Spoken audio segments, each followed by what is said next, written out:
जी अता तारड़ साहब हमारे जो है ना वो ज़ाहिर है हुकूमत के तर्जुमान हैं जी। और वज़ीर इत्तलात हैं। हुकूमत की पॉलिसी ज़ाहिर है जो बनती है और वो पार्टी की और मीर शहबाज शरीफ और नवाज शरीफ की साहब की मंजूरी से बनती है।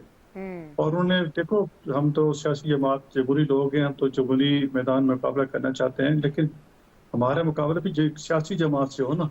हाँ। सियासी जमात तो पीटीआई रही नहीं। हुँ। अब तो ये एक पुरतशद्दुद जमात है जो कि तशद्दुद पे यकीन रखती है, और उनका मोटो है कि सिवाय हमारे जो है ये सारे मुल्क दुश्मन हैं, सारे जो है ये करप्ट हैं, जो जमातें हैं, और उनका नजरिया यही है। हुँ। और इसी बेस पे सियासत कर रहे हैं कि फलां करप्ट है, फलां करप्ट है। और 2011-12 से लेकर यही उनका बयानिया है। वो कहते हैं अगर हम मुस्लिम लीग नून और पीपल्स पार्टी के साथ बैठ हुँ। गए तो फिर हमारी सारी सियासत ही खत्म हो जाएगी। हुँ।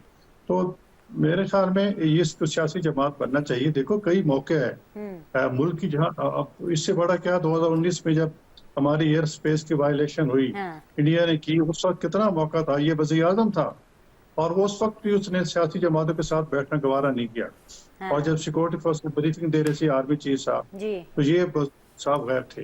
हुँ। कोरोना का आपके देख रहे हैं, कोरोना में क्या हुआ, हुँ। सारे दुनिया में एक आफत आ गई, और फिर उस मौके पे इकट्ठा बैठना था, तो उस वक्त भी ये हमारे साथ नहीं बैठा। तो ये सियासी जमात तो है नहीं, ये तो एक लाडली जमात है, इनको इदारों की सपोर्ट हासिल है, और वो अपने बाहर से भी सपोर्ट है इनको, अंदर से ज्यादा मेरे ख्याल बाहर से सपोर्ट ज्यादा है। और जिस तरह इसके लिए जो है कांग्रेस मरी जा रही है, हाँ। और जिस तरह उसको ट्वीट किए जा रहे हैं वहां से अमेरिका से, तो मेरे ख्याल में इसी सियासी जमात है नहीं।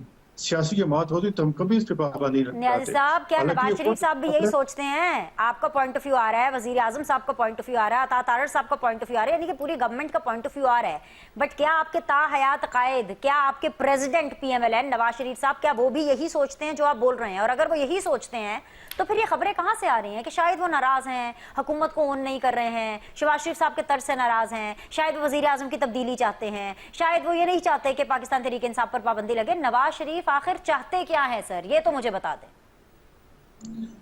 देखो जी, जो जिस तरह मियां साहब चाहते हैं हमारा मुल्क चले, उनकी पहली प्रायोरिटी है कि पाकिस्तान को एक तरक्की याफ्ता मुल्क होना चाहिए, उस ठीक है। तरक्की की राह पे चलना चाहिए। ओके। वो हर वो स्टेप चाहते हैं जिससे हमारा मुल्क तरक्की करे। वो सियासी जमातों के साथ बैठना भी चाहते हैं, वो नहीं चाहते कि पाबंदी लगे, उनका माइंड है। लेकिन हाँ। एक ऐसी जमात जिसका बिल्कुल कोई 1% ही उसका सियासी बिहेवियर ना हो, तो फिर मजबूरन हुकूमत को ये हक हासिल है पे करे।